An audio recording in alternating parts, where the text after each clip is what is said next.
Pode falar já, e aí, o pastor, então, ele tem um treinamento sobre como pedir a oferta, sei lá, né, de aumentar a chance de encher mais o bolso? Desculpa. Né? O treinamento, na verdade, é a prática do dia a dia. Claro, existem as reuniões que são feitas, aonde ali, o que eles dizem, né, é passado o espírito da campanha, ou seja, de como dar o envelope para as pessoas, de como usar aquele texto bíblico, né? Na minha opinião, texto sem contexto, então geralmente um versículo isolado, para fundamentar uma campanha, geralmente baseada em um herói, né, da fé, o Abraão, o Jacó, José, Elias. Então pega-se um ato de bravura, um ato de coragem, um ato de desprendimento de um desses heróis e fundamenta-se ali uma campanha, né? Mas sempre essa campanha está associada ao quê? Ao dinheiro. E Deus fala para todas as pessoas, todo ser humano, para toda a humanidade, para todos os amaldiçoados, para todos os azarados, para todos aqueles que têm uma vida desgraçada. Olha só o que Deus fala para todas as pessoas, todo ser humano. Ele diz assim: roubará o homem a Deus? Quer dizer, pode o homem roubar a Deus? Vocês então me têm roubados. Ele diz assim: todavia vós me roubais e dizeis: em que te roubamos? Em que te roubamos? Você sabe o que é o maior roubo que o ser humano faz de Deus? É o roubo da honra a Deus. Quando o ser humano deveria honrar ao Senhor em primeiro lugar, mais do que seus pais, seus filhos, seu marido, sua mulher, noiva, noivo, mais do que a sua própria vida, mais do que a sua própria cobiça, quando a pessoa colocar Deus, o Senhor Todo-Poderoso, o Senhor Jesus Cristo, como prioridade na sua vida e honrá-lo, obedecendo a sua palavra, então Ele vai honrá-lo conforme Ele tem prometido. Os da Igreja Universal datam de há muitos anos. Numa reportagem em 1995, a TV Globo mostrou o bispo Edir Macedo a ensinar pastores e bispos a tirar dinheiro dos fiéis. Nós vamos agora, infelizmente, ajudar na obra de Deus, honrar o Senhor e tal. Assim, sabe? Como humilde. Não pode ser assim, você tem que chegar assim.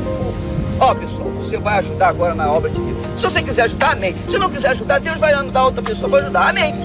Entendeu como é que é? Se quiser, bem, se não quiser, que se dane. Ou dá ou desce. Bem-sucedida financeiramente, há 25 anos em Angola, a Igreja Universal do Reino de Deus não construiu um único hospital, muito menos uma escola ou universidade. Saiba de todos os segredos do dízimos que eles esconderam de você. Eu, vosso irmão na fé, Cláudio Pensador, vos digo que o dízimo nunca foi dinheiro, ouro ou joias. Apesar de existir moedas na época, o dízimo era alimentar os necessitados por intermédio dos sacerdotes. Está escrito no livro de 1 de Samuel capítulo 8 versículo 15, diz: e as vossas sementes, e as vossas vinhas dizimará, para dar aos seus vizinhos, e aos seus servos. Número 1. Quem poderia receber o dízimo? A Escritura nos diz que somente os sacerdotes de Levi poderiam recolher dízimo, e não os vossos pastores, padres ou profetas. Está escrito no livro de Número capítulo 18 versículo 21, e eis que aos filhos de Levi tenho dado todos os dízimos em Israel por herança, pelo ministério que executam, o ministério da tenda da congregação. E no versículo 24, diz também que, porque os dízimos dos filhos de Israel, que oferecerem ao Senhor em oferta alçada, tenho dado por herança aos levitas, porquanto eu lhes disse, e no meio dos filhos de Israel nenhuma herança terão. Esse costume foi de Abraão até Levi. E não de Abraão até os pastores, padres ou profeta, conforme diz o livro de Hebreus capítulo 7 versículos 5, e os que dentre os filhos de Levi recebem o sacerdócio têm ordem, segundo a lei, de tomar o dízimo do povo, isto é, de seus irmãos, ainda que tenham saído dos lombos de Abraão. Irmão, O teu pastor é sacerdote da tribo de Levi ou é angolano? Número 2. O dízimo não era dado todos os dias e nem por mês, ela era dada uma vez por ano, ou seja, de 3 em 3 anos segundo as Escrituras. As Escrituras Sagradas diz no livro de Deuteronômio capítulo 14 no seu versículos 28 e 29, o seguinte: ao final de cada 3 anos, tragam todos os dízimos da colheita do terceiro ano e armazene-os em sua própria cidade, para que os levitas, que não possuem propriedade nem herança, e os estrangeiros, os órfãos e as viúvas que vivem na sua cidade venham comer e saciar-se, e para que o Senhor, o seu Deus, o abençoe em todo o trabalho das suas mãos. Número 3. No livro de Malaquias capítulo 3 no versículo 10, Deus repreendeu o povo ou o sacerdote? Em Malaquias 3 versículo 10, Deus repreende os sacerdotes por serem eles a roubarem a Deus nos dízimos e não o povo, conforme os pastores mentem por aí. Leia todo o contexto de Malaquias que você verá que o nosso Criador está falando diretamente com os sacerdotes e não para o povo. O livro de Malaquias não foi escrito para a igreja que nem existia na época. Foi só para uma nação, a de Israel, conforme está escrito no livro de Malaquias capítulo 2 versículo 1. Agora, ó sacerdotes, este mandamento é para vós. Versículos 2: Se não ouvirdes e se não propuserdes, no vosso coração, dar honra ao meu nome, diz o Senhor dos Exércitos, enviarei a maldição contra vós, e amaldiçoarei as vossas bênçãos, e também já as tenho amaldiçoado, porque não aplicais a isso o coração. Repare no que ela diz, e agora esta advertência é para vocês, ó sacerdotes. Esta mensagem nunca foi para nós, mas para os sacerdotes, os pastores, que servem no altar. Roubará o homem a Deus? Todavia vós me roubais, e dizeis: e em que te roubamos? Nos dízimos e nas ofertas. Malaquias capítulo 3 versículos 8. Número 4. Será que o devorador é um demônio conforme os pastores dizem nas igrejas? O devorador é um gafanhoto e não um demônio.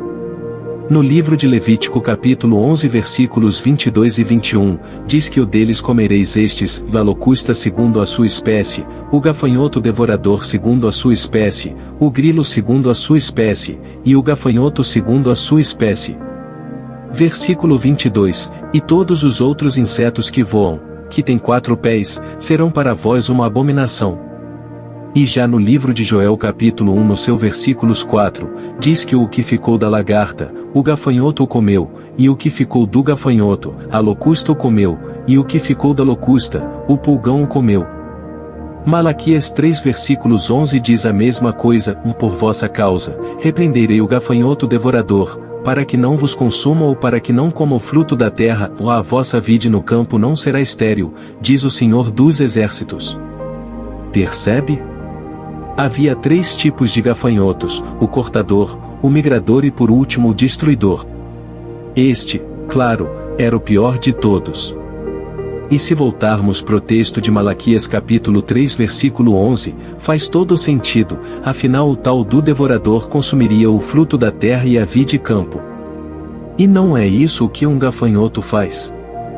Logo deduzimos que esta promessa foi feita por Deus para o povo de Israel, dizendo que expulsaria os gafanhotos dos campos dos israelitas se eles o honrassem com seus dízimos. Nada fala de demônios ali. Não tenha medo. Honre a Deus com tudo o que você tiver. Número 5. O que significava o dízimo para a tribo de Levita? Observe que os dízimos são dados por herança aos levitas. Se alguém toma uma herança que pertence a uma outra pessoa, isso é roubo. Pare e pense. Faça uma pergunta a si próprio: o teu pastor, padre, profeta, enfim, esses líderes religiosos são levitas? Se não são, por que recebem dízimos se é parte e herança aos levitas? No livro de Número capítulo 18 versículos 21, diz que e eis que aos filhos de Levi tenho dado todos os dízimos em Israel por herança, pelo ministério que executam, o ministério da tenda da congregação. Versículo 24, porque os dízimos dos filhos de Israel, que oferecerem ao Senhor em oferta alçada, tenho dado por herança aos levitas, porquanto eu lhes disse, e no meio dos filhos de Israel nenhuma herança terão. Os pastores que recebem o dízimos, eles estão passando por cima das palavras do Criador, recebendo uma coisa que não pertence a eles. Número 6. E sobre o Abraão, o que nos diz? Certamente dirão, Abraão dizimou, sim, porém foi uma vez na vida, não todos os dias e meses, foi voluntário não obrigatório, foi a um sacerdote. Seu pastor é sacerdote? Foi com os despojos de guerra. Você tem despojos de guerra? E, certamente dirão, Jesus validou ou mandou devolver o dízimo em Mateus capítulo 23 versículo 23, sim, mandou, porém ele mandou para quem? Para judeu ou cristão? Qualquer um com o mínimo de conhecimento das Escrituras sabe que, quando Jesus viveu sobre a terra, ele instruiu acerca dos preceitos da lei da antiga aliança, aos escribas e fariseus. Estes eram judeus e deveriam cumprir a lei desta aliança, até que o sacrifício de Jesus, do Messias, fosse consumado. João capítulo 19 versículo 30. Está consumado. A partir desse momento o véu do templo se rasga, e o novo pacto é confirmado. João capítulo 19 versículo 30. Continuem com a parte 2. Que Criador dos céus e da terra esteja convosco. Não esqueça de se inscrever no canal, Cláudio Pensador.